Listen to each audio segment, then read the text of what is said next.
Hi friends, myself Sufyan Ansari. And myself Anas Ansari. Let's study about properties of number. But before going on, like, subscribe and share my tuition teacher YouTube channel by Jason.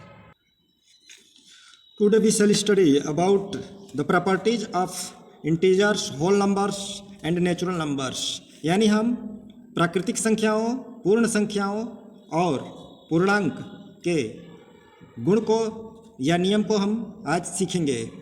तो children, first property है closure property, जिसको हम संबरक नियम भी कहते हैं। तो इसमें हम देख रहे हैं कि closure property of addition and multiplication क्या होता है।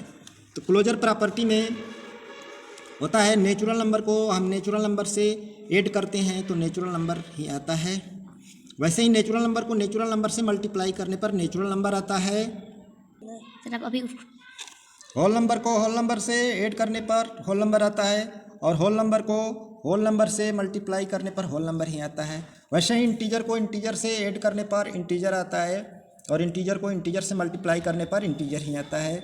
एग्जाम्पल के लिए हम देखेंगे कि अगर ए एंड बी कोई भी नंबर है तो ऐड करने पर एक कोई न कोई नंबर हमें मिलेगा। इस प्रकार की प्रॉपर्टी जो है वह क्लोजर प्रॉपर्टी होता है। वैसे ही ए को बी से मल्टीप्लाई करते हैं, सी यानी थर्ड कोई नंबर हमें मिलता है, तो ये प्रॉपर्टी जो है वह क्लोजर प्रॉपर्टी कहलाता है।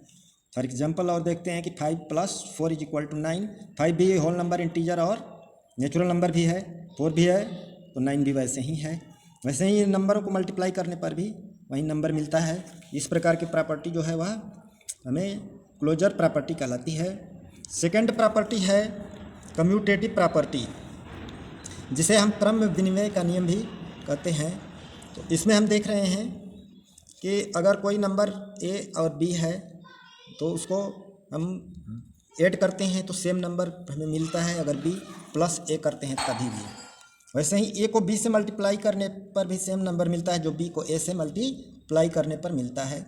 फॉर एग्जांपल अगर हम 5 + 4 करते हैं तो 9 मिलता है, या 4 + 5 करते हैं तभी भी 9 मिलता है। इस प्रकार हम देख रहे हैं कि दोनों इक्वल है, यानी 5 + 4 = 4 + 5। सिमिलरली उसी प्रकार से हम देखते हैं कि अगर a × b = b × a, यानी 5 को मल्टीप्लाई करते हैं 4 से तो 20 मिलता है, या 4 को 5 से मल्टीप्लाई करते हैं तो भी 20 मिलता है। इस प्रकार की प्रॉपर्टी को हम कम्यूटेटिव प्रॉपर्टी यानी कि क्रम विनिमय कहते हैं। थर्ड प्रॉपर्टी है एसोसिएटिव प्रॉपर्टी, यानी जिसको हम सहचर्य नियम कहते हैं। कोई भी 3 नंबर्स है a + b + c, तो उसको हम किसी भी क्रम में हम ऐड करें, जैसे कि पहले b + c को हम ऐड करते हैं, फिर बाद में a + b को पहले ऐड करके बाद में हम c को ऐड करते हैं, तो आंसर में कोई चेंजिंग नहीं होता है। एग्जांपल में लेते हैं 2 + 3 को पहले हम ऐड करते हैं तो 5 मिलता है, फिर बाद में 4 बचता है, दोनों को मिलाने पर 9 बचता है। वैसे ही हम देखते हैं कि a + b बाद में हम c को ऐड करते हैं तभी भी सेम आंसर आता है। यहाँ पर हम एग्जाम्पल में लेते हैं कि 2 + 3 + 4, यानी इनमें से कोई भी 2 नंबर को हम पहले ऐड करते हैं, 3 + 7 फिर 3 + 4 = 7 मिल जाता है, फिर इसके साथ हम 2 को ऐड करते हैं, 2 + 7 9। इस प्रकार हम देखते हैं कि लेफ्ट हैंड साइड और राइट हैंड साइड के इक्वल है। सिमिलरली इन मल्टीप्लाइकेशन में भी हमारा एसोसिएटिव प्रॉपर्टी सेम होगा। अगर 3 नंबर्स हैं a b c तो हम किसी भी 2 नंबर को पहले मल्टीप्लाई कर सकते हैं। जैसे एग्जांपल में हम लेते हैं 3 4 5 को मल्टीप्लाई करना है तो पहले हम 4 और 5 को मल्टीप्लाई करते हैं तो 20 मिलता है, फिर बाद में 3 से मल्टीप्लाई करते हैं तो 60 मिलता है। वैसे ही इन 3 नंबर्स में पहले हम 3 और 4 का भी मल्टीप्लाई कर सकते हैं, फिर बाद में हम 5 से भी मल्टीप्लाई कर सकते हैं, तो 3 4 = 12 मिलेगा और 12 5 = 60 हो गया। इस प्रकार दोनों तरफ 60 है, यानी left hand side right hand side के इक्वल होगा। इस प्रकार की प्रॉपर्टी को हम एसोसिएटिव प्रॉपर्टी कहते हैं। फिर फोर्थ प्रॉपर्टी डिस्ट्रीब्यूटिव प्रॉपर्टी, यानी इसको कहते हैं वितरण नियम, यानी distributive property of multiplication over addition, गुणन का योग पर वितरण नियम।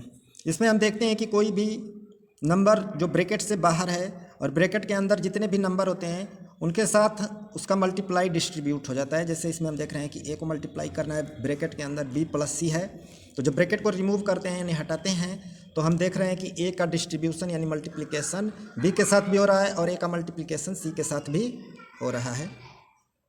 इसको हम नंबर से समझते हैं। पहले 5 को लेते हैं, इसको ब्रैकेट के अंदर 6 + 7 लिखते हैं, तो रूल के हिसाब से पहले ब्रैकेट को सॉल्व करते हैं तो 6 + 7 मिलकर 13 हो जाएगा, तो 13 को 5 से मल्टीप्लाई करते हैं तो 16 होता है।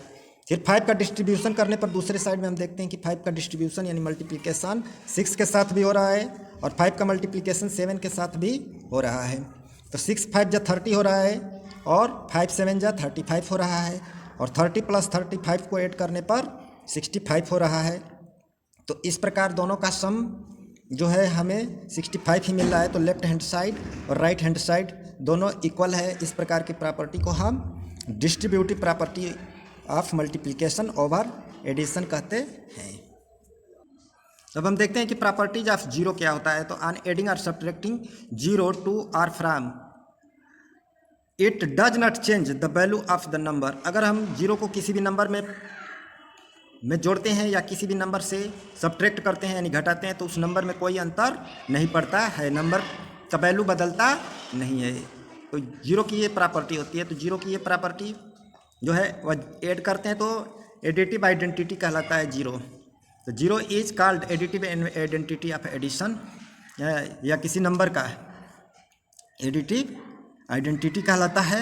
जैसे जीरो को हम ए में प्लस करते हैं या ए को जीरो में प्लस करते हैं तो ए ही मिलता है।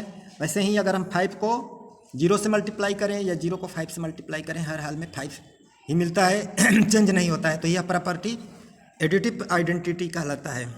वैसे ही हम देखेंगे कि identity number of subtraction is also zero, यानी identity number of subtraction zero होता है। तो ए में से जीरो को माइनस करें तब भी ए मिलता है, यानी अनचेंज रहता है, नंबर अनचेंज रहता है। 5 में से जीरो को माइनस करेंगे तो 5 ही रहेगा, नंबर बदलेगा नहीं।